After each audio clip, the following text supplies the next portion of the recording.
Welcome back, everyone, to the War Report. I am Golden Boy. This is Inevitable, and today we're going to be breaking down all the latest and greatest is going on in the world of competitive PlanetSide 2. I wanted to say competitive, but you know, just sometimes you gotta mix it in there. You know, just throw that L in. You gotta just make sure you're saying things correctly. Of course, guys, we're going to be highlighting Week 3 of the Community Clash, which has been going down, and today we're going to be highlighting some teams from the NA and the EU side. First match we're going to be talking about on the NA side is Dropping Purple Smoke going up against Das on Fall. Sounds like a really epic. I know, right? Epic name. It almost sounds like a book. You know, like I don't know what it is, like a book about being awesome. That's just how I'm good. Like, it's an awesome name. I can see with some poetic music going on. There you go. There you go. And then we have on the EU side Red October going up against the INI or Any Elite. I mean, it's either Any or INI. Depends on how I guess you want to say it, right? But I think the big question is where's the Audi Elite? That's the if it's Any Elite, where's Audi Elite? That's all I'm trying to say. What happened? Yeah, you got to represent both sides. You got it. I have to have, it's either Team Any or Team Audi. And of course, if you're wondering, we're both matching. We figured we'd be in sync today and represent the NC. That's it. The blueberries for the win. I don't think anyone's playing NC today, though, which is actually pretty funny. Actually, funny. It's funny that you mentioned that. We'll have to get to that in the rules, but there are actually a couple of these outfits had to play NC. Oh, they did now. Okay. Well, you know what? Let's go ahead and talk about the rules first, because there's a lot to talk about here with the format. Win, why don't you run that through for us? Absolutely. In case you guys missed last episode, we have 16 of the top PlanetSide 2 teams in the world brought together for 2 separate brackets here, one for the North American region, one for the European region, 8 teams in each. Of course, 8 team consists of 24 players, and they're playing in a single elimination bracket, with the 2 eventual winners of each bracket playing for a world championship. Ooh, that's actually pretty cool. Of course, we covered that last week, but we'll keep reminding you guys if you're just joining in and, watching the War Report for the first time. So let's go ahead and introduce some of the teams that we're going to be taking a look at here with the North American side of the bracket. Win, run this through for us. Sure. Last week we had Serm Grenadier advancing over Jank Alpha Squad, and No Nonsense Gamers over the Republican Guard. They'll face off, of course, in a semifinal match coming up in a couple weeks. This week, we have Dropping Purple Smoke facing off against Das Anfall, 2 teams of the Vanu Sovereignty, one from Connery, one from Matherson. So a little bit of an East versus West Coast rivalry. Ooh, that's actually pretty cool there. And you may have noticed there that both teams are, again, representing the Vanu Sovereignty. So we'll get into that in a little bit, of course, but there is, I'm pretty sure there's some question marks. Yeah, that's exactly how you do that, right? How do you do that? How do you have 2 teams represent Vanu? Without getting your weapons locked, it's a good question. Yeah, exactly. And then let's talk about the EU side. Win, what's going on over here in this bracket? All right, last week we saw the Rebel Rifles advancing over the Foundation, and Mercenaries advancing past Indestructible Phoenix team. They'll face off in a semifinal, also in a couple weeks. This week, 2 Terran Republic teams, Red October, facing off against Any Elite. And, these are 2 outfits from the Miller server, so it's a little bit of inter-server rivalry going on. Have to see how that plays out. Interesting stuff there. I mean, and of course, you'll notice that they both are TR. So, again, we will get to that in a little bit. And let's talk about the rules here, because some of you guys may be wondering, wait a minute, it's PlanetSide 2, the game is massive. How do you do this? How do you actually organize this win? What's the breakdown here? All right, so as we said, it's a 24 versus 24 player event. And you'll start out here on the Indar map. We have a lane, a series of 7 bases on the eastern side of the Indar continent. Of course, 2 teams start with a home base each, one in the north at Mal Tech Plant, one in the south at Rashnu Biolab. They start the match fighting over Howling Pass checkpoint, which remains a neutral base, and then proceed from there. The objective, of course, to win points by capturing your opponent's bases. So there are 2 halves, 45 minutes each, and the team with the most points at the end of both halves is the winner of the match. Well, that's some pretty cool stuff there. And of course, you can't, it's a very well-organized event and a well-organized tournament, but there is a place where you guys can find this information when you got to let the people know at home where they can go to find out more about the Comp Clash. So if you want to get involved, get more of the information about the brackets, schedules, and other information, go to ps2comclash.com.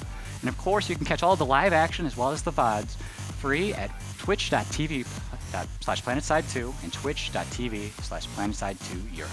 Now, throughout the beginning of the show, we were hinting a little bit on how the mirror matches work, because you obviously can't have TR versus TR, or else your weapons will lock, and it just isn't fun. You know, it just isn't fun when you can see everyone on the map. So basically the way it works is you have one team playing TR on one half, and then on the second half, they play another faction. Correct. So what did the NA and the EU teams decide to play when? Just so the viewers at home know.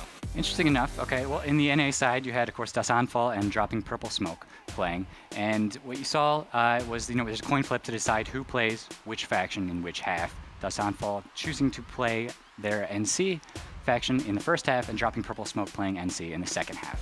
Okay, so they both played NC. Yes. Okay, that's good to know. It's good to know. So rep the NC love. I'm pretty sure it must have pained them inside to decide where the NCs come. They had to take off the purple spandex, right? Yeah, right. And then what about on the EU side? EU side, we actually saw a little bit different. Of course, both TR teams. Now, INI Elite chose to play as the VS in their half, while Red October chose to go with the NC.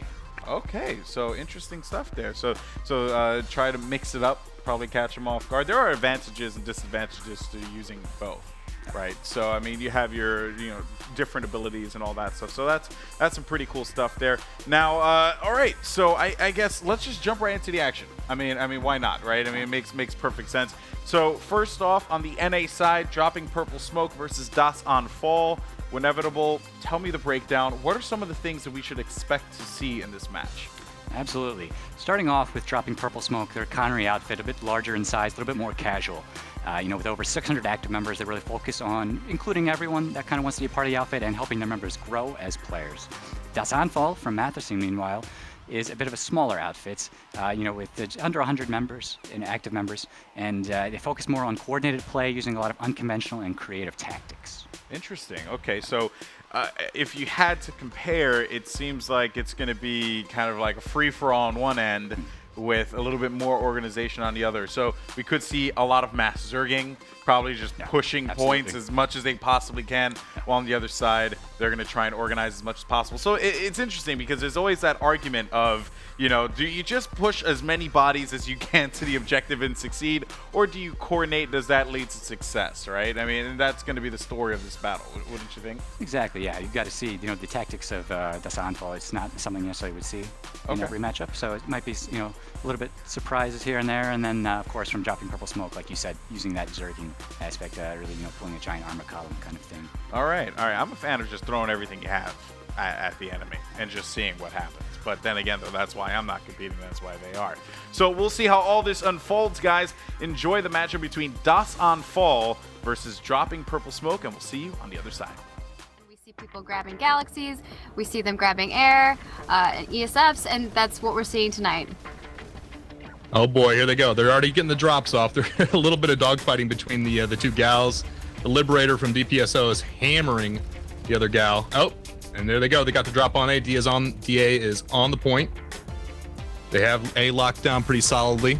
You see consistent air hammering from DA on top of DPSO. Their gal's not going to last long. But the problem here is also that you need air. Like, once whoever has air at Howling Pass kind of takes over the base, in my opinion. I think that's the one thing that you need to do. Once you have air coverage and you have some spawns, it's yours. DA is making a great push into C. They pulled out, they dropped the max. DPSO is losing people at an astounding rate. They dropped him from the ceiling. They came in both stairways from the ceiling. It's that's going to be a long push to get down there, guys, and that's a very treacherous canyon to go through. Yeah, but they need some spawns, so I think that is their main goal right now. So they're grabbing as many Sunders as they can. They're like, one of them has to make it. Oh, and DA, they're known for their air game since they've paired up with Premier Reaver. They got all these Reavers and Liberators, yeah. You see the Libs and the Reavers already doing work, and they're just hammering those Sundies they're pulling out. But you see, what, 5 Sundies out? And a Skyguard? I'm wondering how long it's going to be before DPSO realizes that they're going to have a major air problem. They're going to pull some anti-air. You see those Sundies firing back, but they're not really making concerted anti-air push. Yeah, and I'm loving this pressure that DA is putting on DPSO. They already know they've got Howling Pass pretty much on lockdown. The major thing that they need to do is just keep the pressure. Drive that road. Oh, no. No, that's not going to work, buddy. You're done. Your goal is to not let the enemy kill you, but also don't kill yourself. Sparring going on back and forth across the back stairs of Ennis Material Storage. We see another gal coming up from DA. It's trying. I'm assuming it's trying to hail strike those sky guards and that Chuck Norris Sunday. But I'm not. Oh, DA is actually pushing up with a Sunday of their own. They're setting up right outside. For those of you who don't know, when you're assaulting Ennis Material Storage, there's a nice little. I don't even know if I'm call it a path as much as it is kind of a walking area between the two. Death Canyon. Yeah. So you can kind of walk through. You can kind of see it on the screen now. There's a somewhat of a path up where you can actually take ground forces, and they're setting up their Sunday a little bit away from it. But it looks like DPSO was already waiting for it. They knew it was there. They're hammering it. They have S1s or whatever they're using for rocket launchers hitting it. Looks like they're going to take it down. And it's going to take it down. So, again, bad placement of Sunders. Like, this canyon is the worst, and we've seen it so many times over and over again, trying to pull ground over here. Like, yes, you got to take some paths to get your Sunderers there, but don't just leave them in the canyon. Put them up behind them, surround them. Don't leave it down in the canyon like that, because they have the high ground. They're just able to go down there and shoot it, and it's gone. My goodness, looks like DA's dropping guys right and left all over the base. They're taking Reavers, they're taking lids, they're just driving people. They have squad beacons up, so they're coming all over the place. These 3 drop pods right and left coming out of the sky. Smoke, smoke, smoke. All right, here we go. Then DA has the point. It's being flipped back now. It's neutral. DPSO is putting up a great fight at the beginning from the double stack across from it. DA is using the roof across from it as a great firing point down on DPSO. That's the perfect thing that you should be doing. I mean, the point is right down there in the middle of it, and if you can get the high ground, you can see them coming from their spawn. You know exactly where they're going. I mean, if you're using your infiltrator spot recon devices, you're able to see what's going on around you as well on the mini-map. I refuse to give up ground to a Sunder with a Basilisk, even though that's usually probably a good idea. 2 Sunders, not just 1. And so we got some scrimmages going here over at the A point. Couple grenades being shot out here and there. DPSO is still holding the point pretty well, and they're fighting from the double stack, but DA is pinning them in that double stack door. You see grenades going right and left. They're using a battle gal. You can't see it from the screen currently now, but it's getting bulldog one after another on top of that point. And DA is already softening them up with air. You see that lib, you see a couple Reavers over there. They're trying to get Scythe in the air, but as soon as the Scythe came in the air, you saw that Reaver just pelt it and then fly away. DA is not really letting up on them. They're using that air continuously just to kind of soften them up. DA is already on point. They're flipping. They're using those. Oh man, they're clearing up those stairs, and DPSO is really not having a good time at defending against them. They're trying. They're doing their best. They were able to clear out some of the guys that were there in the initial drop, but we are seeing a massive air fight that's happening above the base, and I think that's going to determine what's going to happen at this base. I would guess that the Scythe is not going to get the better end of this deal. I see an air hammer. Oh, I love that air hammer close up. Boom, and the Scythe's gone. Good job. As you see, our battle gal buddy, he's back. He's dropping. They have Sunders as backup, but their main drop just came out for that gal after it dropped a couple bulldogs in the door just for friendly hello. And now that they're there, they're still not able to push in that door. DPSO is using that stairs to great effect with an engineered turret. Looks like they're going to come around the other side and try to flank from the northern door. DPSO still has plenty of guys on the point holding off DA. What I want to see from DA, and what I know I can get from DA, is that massive push where they come through all the doors, because that's something that they do really well, and I think that they can do this again. DA's prepping for a hell of an assault. Let's get a camera up to where the teleporter room is actually dumping out, because it's take it back. DPSO is dumping out a bunch of maxes off the tower. They're going to try to make a max push. Oh, they're doing it. Yes, I want to see an offensive play. Let's have it. Oh, here it comes. DA was not ready for this. They were not expecting DPSO to come back in that tower. Oh, the battle gal's doing work on that push. Oh, DPSO's dropping like flies. Oh, no. That's rough. That's rough. Okay, DPSO, I'll give it to you for making a play. I know they still have maxes on the point, though. They still have maxes on the point. They can get a softy with them. Looks like they do have a support. They have a support. They're flipping it back. They have the maxes. I hope we see some revive grenades thrown out to those maxes. Get those maxes up. Get them back in the building. Get them safe. And hold this. Oh, man. I hope they make a comeback here, because I would love to see it. We have DA bringing in some maxes as well of their own. DA's coming back in with they didn't expect it, but now they're trying to counter it. DPSO still has a bunch of maxes up. I count 3 still currently. DA's trying to fight them with the scat max. And the support for DPSO went down. DA's taking it back, and they've cleared out the maxes. DA has the base, has and the, that goes the building to show how important supports are on the battlefield. All right, it looks like the base just man. flipped. That's Rajnu Watchtower in DA hands. That's a 7-0 in DA favor. And now we're moving into the Biolab. Rashnu Biolab. And what we're seeing from DA is exactly that. They're going into the room. They got some maxes. They got some support. They're all holding this room, trying to make sure that this gen goes down so that they can put the pressure on the spawn controller unit room. Looks like DA's using a couple maxes. It's a pretty common tactic. You take a couple maxes, you hold the doors. Looks like DA's trying to get some light assaults with C4, little C4 fairies dropping all over the maxes, but they weren't able to get through. I'm not seeing any defense on the back door. Why is DPSO not flanking them? Oh, speak of the devil, here comes a couple heavies with some S1s. That's what I want to see. Boom, baby. Oh, and the max is still cleaned up. Come on, heavy, come on. No, you can't resecure. Shoot the max. Oh, there. Good job. Good job, man. He got him. I think he might have been reloading. Reload he and got killed. secure. That is a He was trying to resecure, but he got killed by the medic, and the medic's reviving the max, and that's exactly what I'm talking about. When you have those medics, that's. And the smoke begins to hold the generator. But we Inside, got you this feel all massive fight safe. going on right now over the generator. DPSO is trying to make a massive push here. Come on, DPSO. They have a max in there. There's some revive grenades going off. I think they might be able to get this back up. It looks like they're clearing out the DAs. They Has still have dropped a their couple maxes. more They have guys to support clear still out. They there. have some medics. They got to get rid of those medics so that those medics don't Hero revive those max. maxes. They got one. A couple maxes still up. I'm not seeing any NGs though. They have to have NGs. If you're going to get this gen up, you have to have NGs. There we go. There it is.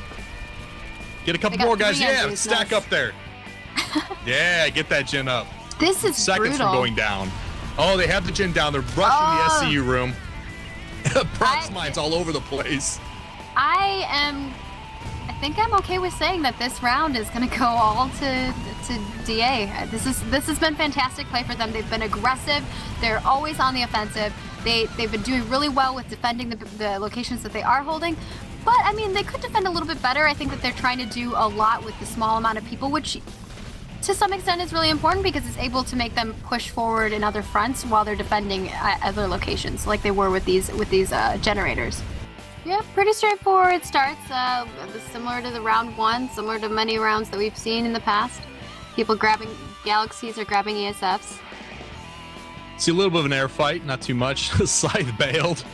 A couple other ESFs are hammering on the DPSO gal. The gal's dropping in on A. DPSO dropped the majority of their people on A. They have a couple on C as well when they kind of flew by. And you see DA with their air just hammering A point immediately. Here comes the DPSO Sunder push. I hope it's as good as the first half. This is going to be amazing. I think that this way is going to be a little bit better for them. Whenever you have that cliff, it's a little bit harder. Just because people can see you coming down that cliff from Rajnu Watchtower. I mean, from Ennis Material Storage Area. It's just a little rough. Liberators is doing work on that Sunday. That Shredders is tearing it up. Oh, that Sunder's already down. DA with their Liberators, Shredders, and Tank Busters. You saw that strafe went pretty quick. They do have B in their hands, so DA has 2, and DPSO does have B point held. DA was able to retake it pretty quickly. We see a nice little air fight here. ESF versus ESF. That's a whoa, and that's a good way. You can ram people. That works. Looks like DA is cleaning up. So there's ESFs all over the air. Derringer's doing a great job following them in. This is the DPSO air crash. I deem it so. Bring it on. DA is already on top of him with the scythe. He's going after the first guy he sees. DPSO is not turning around to engage the scythe. This is gonna like an LA freeway here pretty soon. Oh, this is horrible. DPSO sees the scythe. They're firing on the scythe. The scythe's picking off his second victim. Oh man. It can be a rough situation, especially with that mountain over the edge. So they can just go a little bit north, hide, repair, come back, and kind of put some more pressure on you. And you have to be.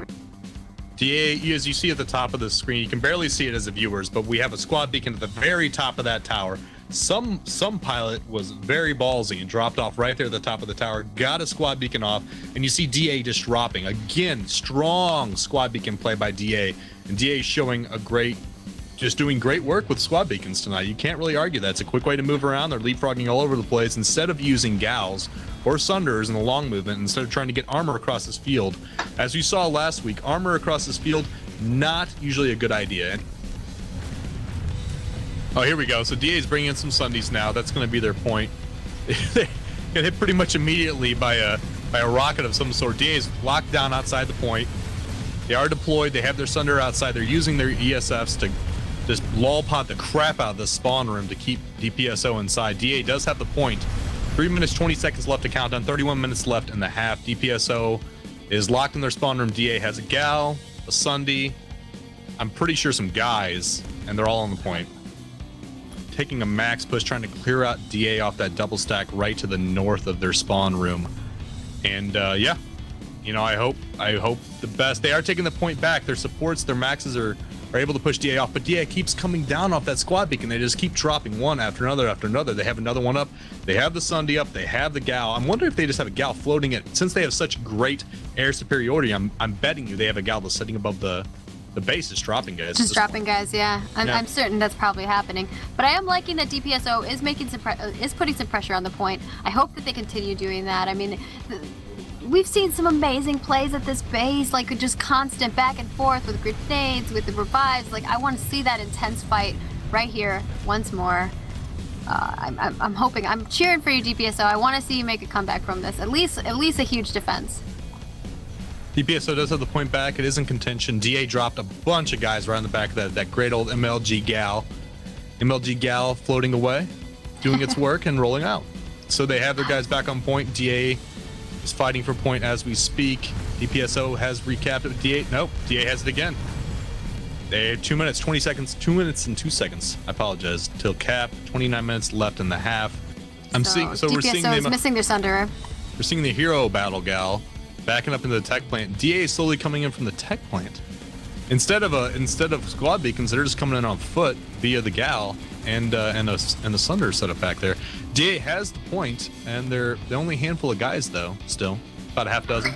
This is an interesting strategy too from DA. They know that you know, they know where the spawn point is at Mao Tech plant. They are watching over it with their galaxy, but they're also spawning guys. So it's an interesting strategy to kind of like back hop them on spawns and just kind of farm that. So you saw DPSO kind of get all their guys into the towers for defense. They were expecting everything from that side. They had the armor on that side, and DA's like, we might just go around the back. And they kind of rolled in the back door, and now they're coming from the back door. DA doing a great job at the back door. Oh man, I'm being a little immature here. So I'm wondering how well they're going to be able to hold at this point. Come on, DPSO. I'm trying to cheer for you. This is making it rough.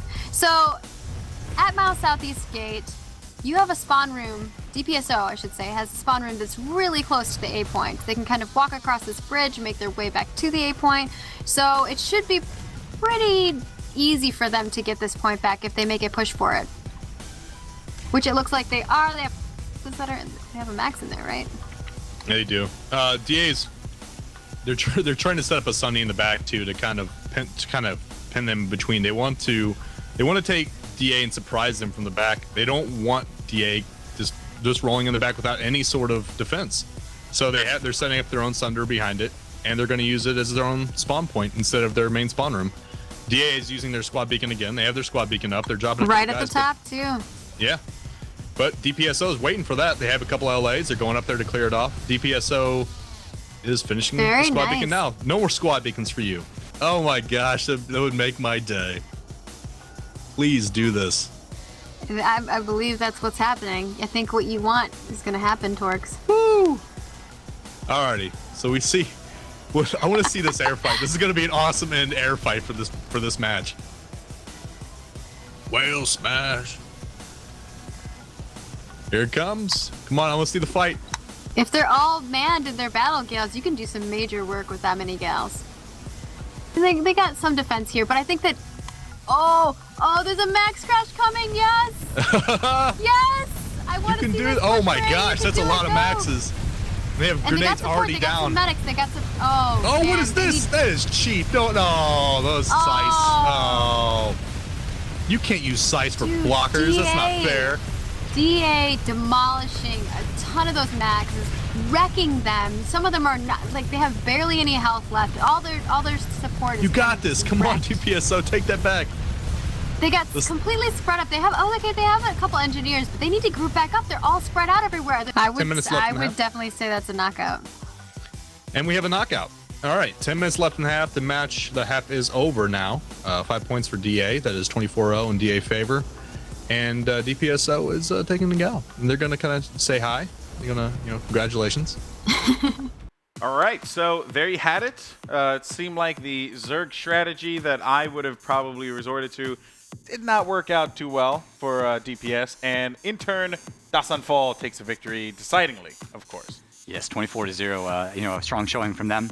I think there's a couple things you could take from that too. Obviously, one of those being your spawn points. Yeah. Really using spawn beacons there. They use those really well. And they had Sunders up, Galaxies alongside of that. Really I think the best strategy would be, at worst comes to worst, you just toss a Sunder down a hill, and hopefully you'll hit something. It didn't work, it just kind of just fall. But I would just look at my strategy. I'd say, all right, what are we gonna do? We're not gonna use bullets. We're gonna use our vehicles, and we're just gonna throw them over hills. Throw them at the enemy, and then throw when they explode, them at the enemy. The debris will land on your head and splat. And just hope that happens. Of course, that didn't happen. No. Dropping Purple Smoke, like we said before, they're going to fall to Dasanfall. They're going to move on to the next round. Good plays from them, I have to say. Like you said, well-coordinated strategy. And I think this is definitely going to be a team to watch in the North American bracket, hands down. Yeah. What do you think? You think so, too? I think so. Dasanfall is one of those outfits that a lot of people are familiar with in the competitive scene. So we'll have to see what happens the next week. They might play. It'll be the winner of the Future Crew Total Recoil matchup. So I can't wait to see Future Crew play. That's going to be something. Yeah, entertaining. We've had Future Crew on the War Report before, so that should be pretty fun. We'll talk about that in a little bit. But now, and I didn't mean to throw you under the bus there, buddy. Oh. Fist bump it. Just leave me hanging. Maybe explode. Make it explode as well. All right, so now let's talk about the EU side. What's going on over there? The two teams we're going to see: Red October versus Any Elite. Yes. Now, what can we expect from these two teams? All right. Interesting enough, you have contrasting strategies here. You've got Red October, known for their air dominance, one of the top pilots in the game, named Daddy. And boy, is this guy's fun. His name is Daddy. So he just kills people. He's like, oh, call me Daddy. And that should be a good one. I can't wait to see that. Over 250,000 kills. So he's spent a lot of time in that cockpit right there. And that's insane. So we'll have to see how their air power goes in this battle, because we know that the airplay is won a lot of matches so far. Pretty much every match we've seen, the victor has dominated the air. INI Elite, or Any Elite, as we're saying, of course, is more of a ground-pounding infantry style outfit. Very strong on the ground. You can see that in their stats. A little bit stronger than Red October. So the question is, can they counter the air of Red October?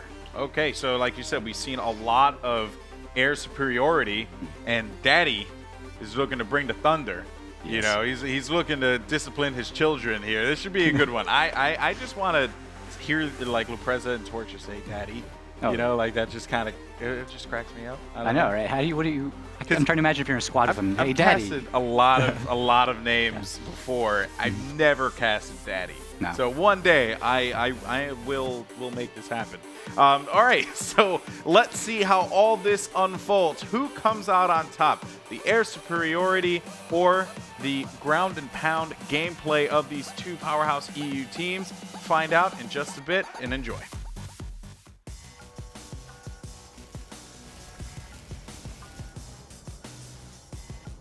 And here we go, the match is off, and of course immediately Red October in the air with the Galaxy, 7 out of 12, multiple ESFs, no Liberators yet, 6 ESFs moving out, and they're flying into the night sky.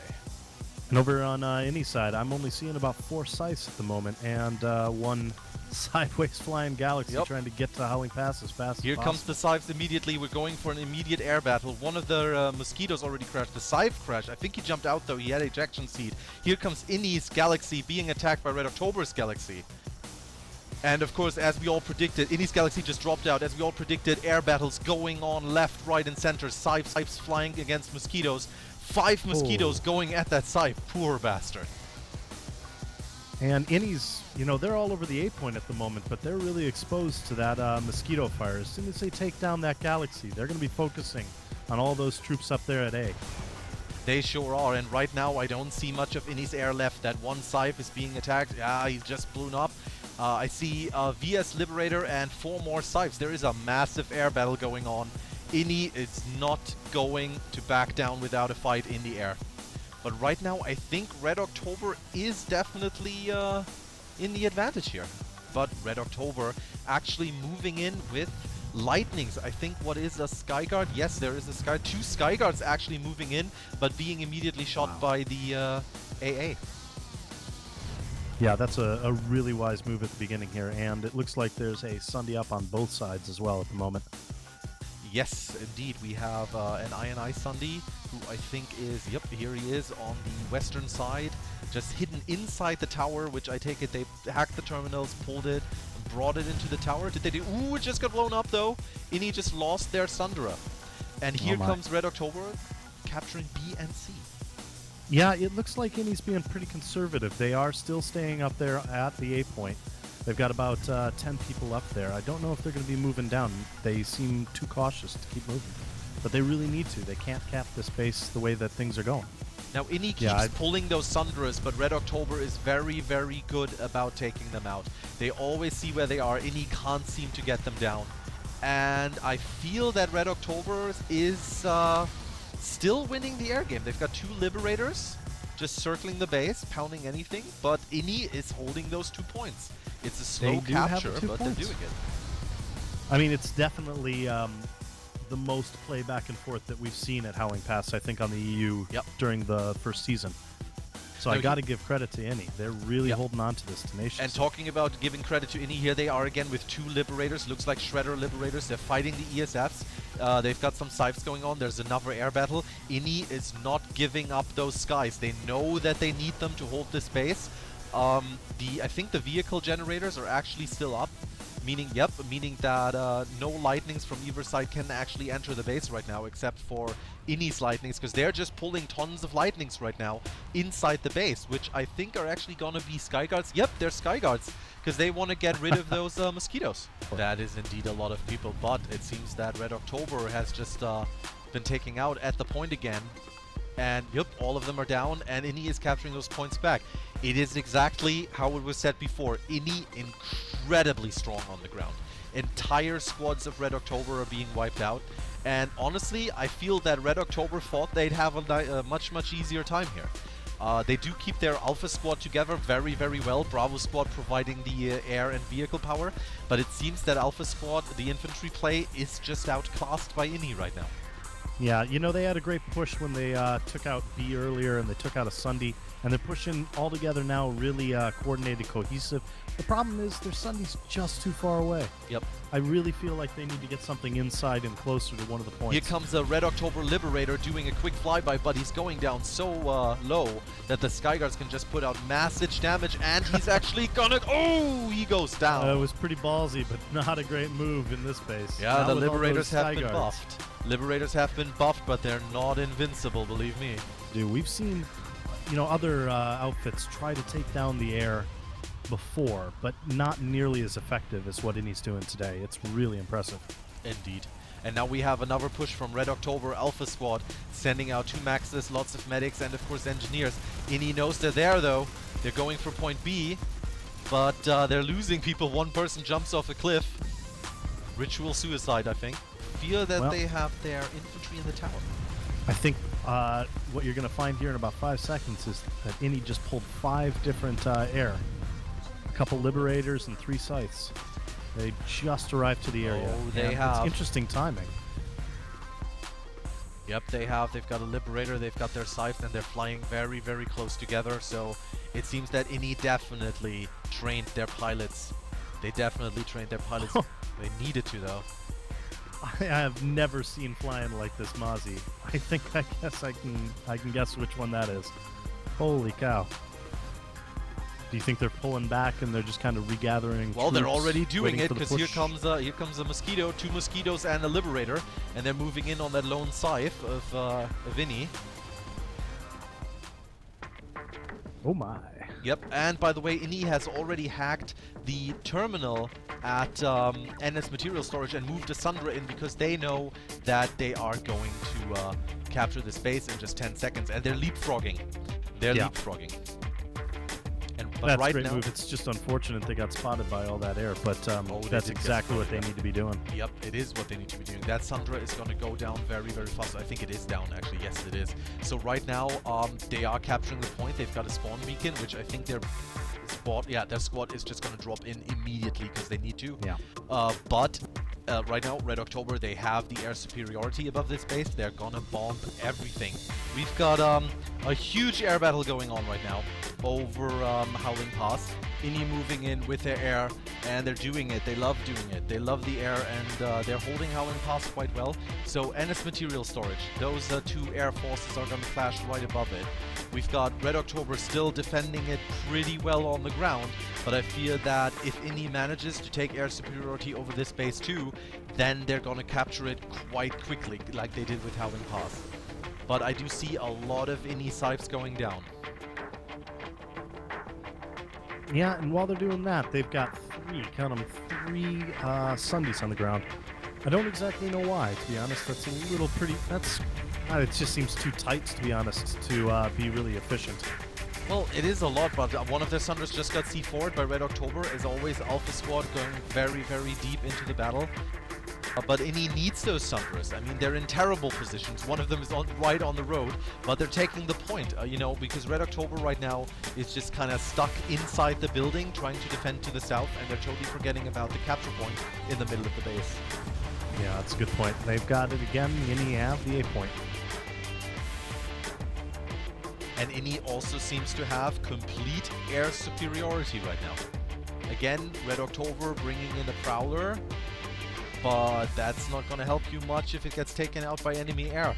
Ini has completely changed everything around. This is pretty much a mirror match. They basically they went from air superiority for Red October to air superiority for Ini, and now Ini is not quite sure how to respond because they're just getting completely overrun in the air.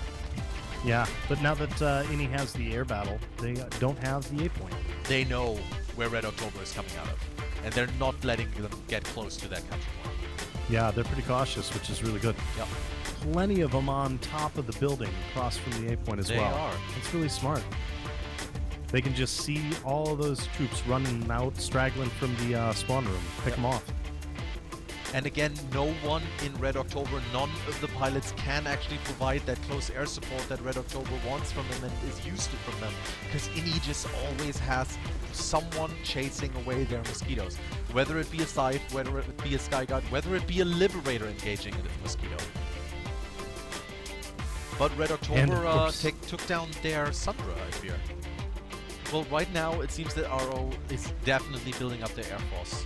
They're sticking very close to their Skyguards, which they've positioned on the cliffs, and they're trying to lure the Ini Air Force over to those Skyguards, but of course it's not really happening. Ini's got their own anti-aircraft turrets, and I mean, they know what they're doing. I mean, those pilots are not out for kills, they're trying to win this game, so they're not just gonna fly after you because, you know, you present them a target.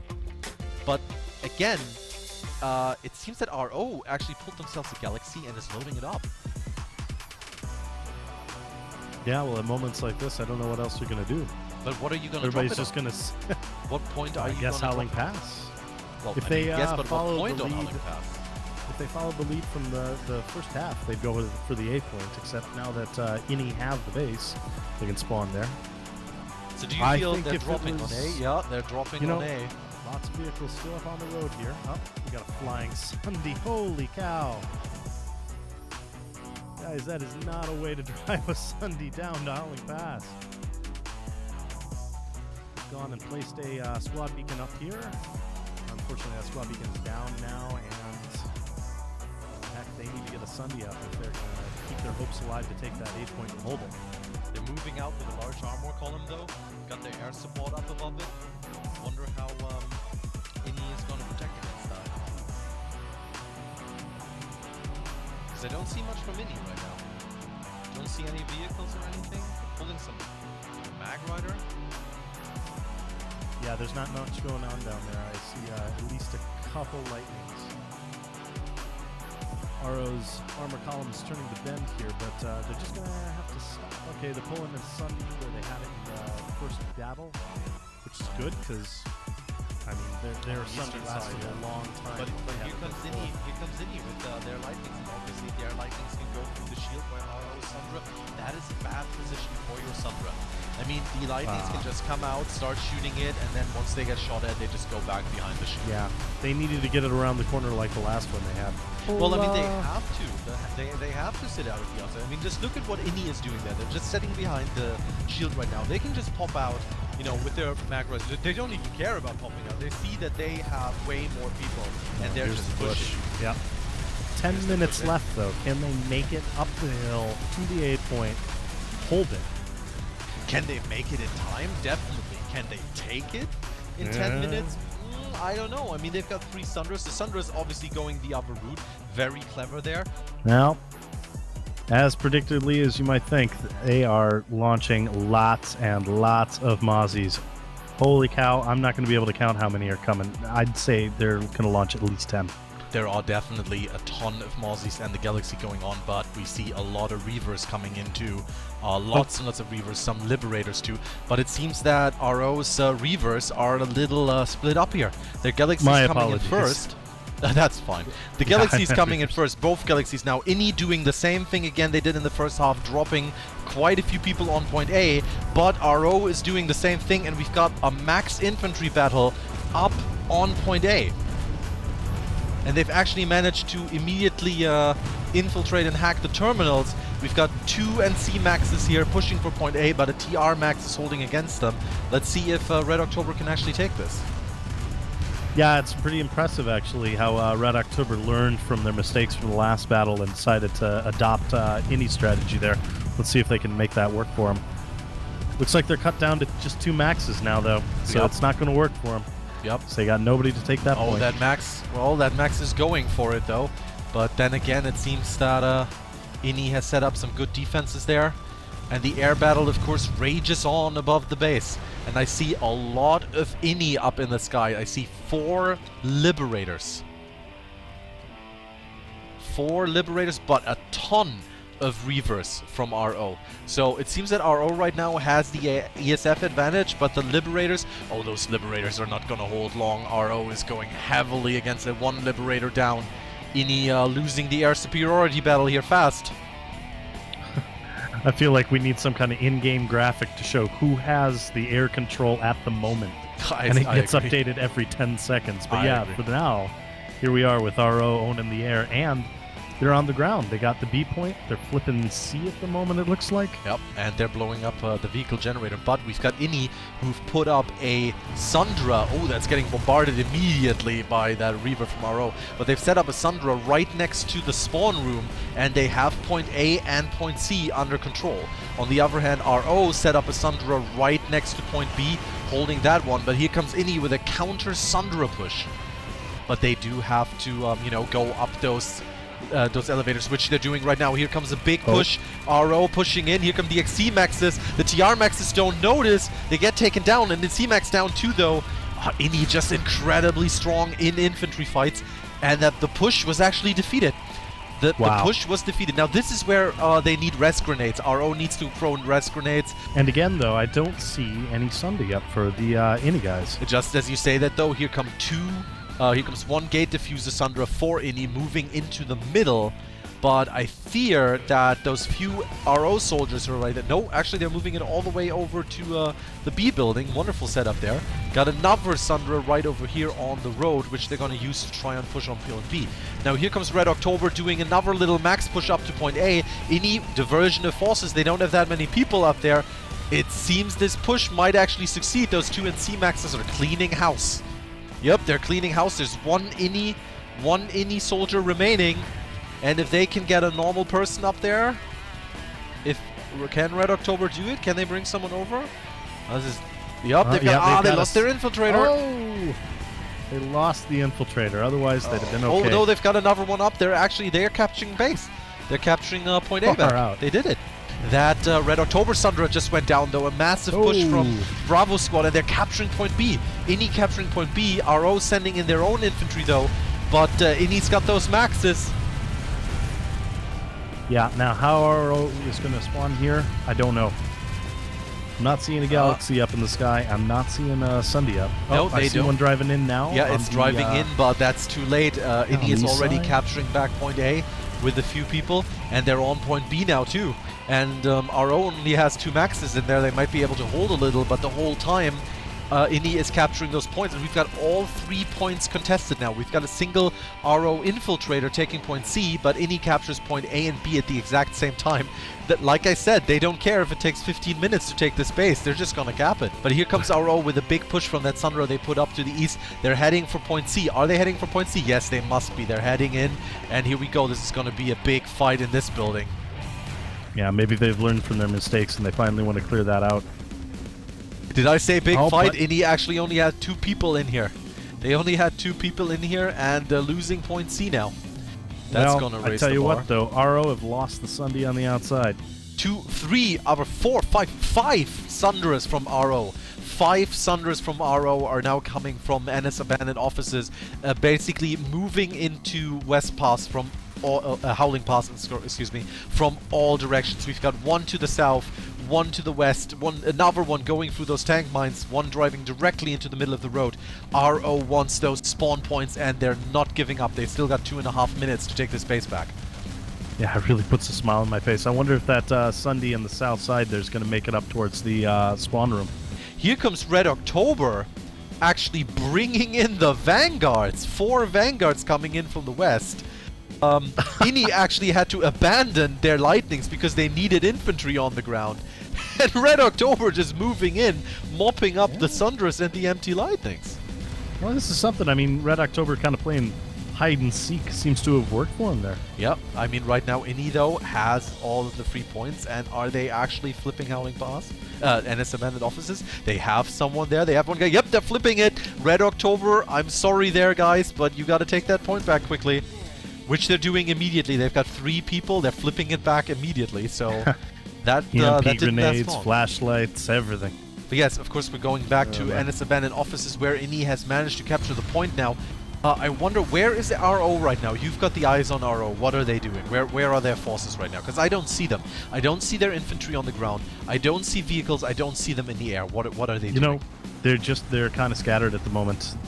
Right now, Indy have the pop at abandoned NS offices. RO just have, I'd say, about a squad here. They are actually now, okay, here we go. They are going to Mouth Southern Gate. They're spawning lots and lots of lightnings. Oh, they are. Well, Vanguards. Vanguards. Ah, sorry. Yeah, lots of Vanguards Vanguards. Lots of Vanguards, a Sundra, a Lightning. It's a Skyguard actually there. Okay, Another this could be Vanguard. interesting. Yeah, let's just Push hope that back the RO... tank Oh, force. RO... I think RO is pushing out a bit too soon there, though. I'm not quite sure. Well, I mean, that's 6... it's 5 Vanguards. Sundra goes in first. Is obviously going to get blown up quite quickly. I think that could have been coordinated a bit better. A little better, They've but lost a they're lot of moving in. maxes I mean, there. you're going against anchored prowlers here, obviously. Like, you have to stay on the move. But, again, look at those RO guys. Like, they know how to snipe with their Vanguards. Those prowlers actually went down. Like, they already lost 2 prowlers. I saw one, the Thunder being blown up. The Vanguards are all still there. Unfortunately, I think they've realized that there's just not enough time for them to repel the push at abandoned NS offices and take Howling Pass. Especially not if Indy is still 1.5 minutes away from taking NS offices. But of course, this is the exact same situation we had earlier. The Vanguards are pushing through to the Prowlers, taking them out, while RO is doing a wonderful max infantry crash. But Indy actually has, inside the smoke, they've got a Lightning on the point. We call this tactical superiority, says the TR announcer. And with this, we officially end the match. 6-0 for Indy. All right, so there you had it. As you heard the announcer say, Indy took it 6-0 against the boys on a Red October. Anything that you could take away from that one win? Sure, you know, you saw in the beginning both, the teams fighting out over Howling Pass. And I think what really set it apart for Innie there is their ability to hack the vehicle terminal. And they pulled vehicles. It really gave them an advantage. They could pull Sunders there and keep their spawns up a bit longer than Red October was able to. You know, and then of course they had the Sky Guards as well, which helped throw or fend off the air of Red October. Yeah, that's right. And you know, you had mentioned before that, you know, air superiority like that has played such a huge factor here. Quite surprising to see any go at them in the air like that and manage to maintain them. You know, you had mentioned beforehand that air superiority has oftentimes resulted in a victory for the other team. This time around, it was a good mixture of both. So now we're starting to see, just like on the other side, we saw with Dasan Fall, pretty strong team. I have to say, Any Elite's looking quite dominant as well. Absolutely. You know, they're a very strong team. And, you know, have to see what happens when they advance, you know, to the semifinals, of course. You know, who they're going to play yet, we still don't know. It's up for grabs. But very strong team, and they have a lot of potential with good, strong, and ground and air forces. All right, well, of course, guys, just to give you a heads up, you know, the PS2 Com Clash, it's a pretty awesome thing, I have to say, and I think that it's going to be great to know that, you know, they're going to continue to work and strive and make it better. So, again, for more information, check out ps2comclash.com. You're definitely going to want to check that out. Get involved with the community, make it big, make it fun, and because at the end of the day, you always want to have fun with something, right, man? Absolutely. You know, I think if you're not having fun, you're doing it wrong. There's something missing. I agree. Oh, so much. So, now, let's talk about next week's matches. What do we have in store on the EU side? All right, so coming up for the EU side, we have Rock Planet Shotgun facing off against the Jesters. Ooh, so that's okay. an exciting matchup. You know, I'm not sure how it's going to go. You know, if Rock beats Planet or Planet beats Shotgun. Okay, right. That is definitely. You know what? I'll just go with Shotgun every day. Shotgun every day. Shotgun all the time, man. That's a good bet. And yeah, of course, on the NA side of things, very exciting matchup. Future Crew, as you said, past opponent here on the War Reports, and Total Recoil facing off TR and VS Outfits. Yeah, that should definitely be a great matchup. I'm really excited to see Future Crew back in action, so I definitely will be tuning in for that one. Also, you can check out those matches for the EU matchup. It is twitch.tv/PlanetSide2 Europe, and then on the NA side, twitch.tv/PlanetSide2. So you guys can go ahead and check that out there. And of course, if you want to play PlanetSide 2, because you should just go to planetside2.com. It's free to play. I mean, there's no commitment, guys. Just go ahead, hop in there, get your game on, have some fun. It is a crazy game. If you like large-scale battles, but you know, a good combination of large-scale but good infantry battles as well, PlanetSide 2 provides a great mix. I am a big fan of the game, always have, forever will be. Wouldn't you? I mean, I'm sure you like the game too, right? No. If I think about it, maybe. I tell you, it's almost like a once-in-a-lifetime experience. You'll remember your battle, like your first battle. Yeah. It's like this. Just the scale, the scope of the whole thing is never before really seen. Ever. Yeah, that's right. And of course, guys, for more information on the PlanetSide 2 Com Clash, I'm gonna remind you guys yet again, PS2 Com Clash with 2ms.com. You can see it there, the graphic on your screen. Make sure you guys check that out. Get involved with the community. Let people know what's going down and spread the word of competitive PlanetSide 2. So with that said, I want to thank you, Win, once again, fist bump it, explosions. Thank you guys so much for tuning in and enjoy PS2 Com Clash matches that are going to be coming up pretty soon. For more information, again, you can check out ps2comclash.com. I am Golden Boy. This is Inevitable. We will see you guys next time. Play PlanetSide 2. Take care.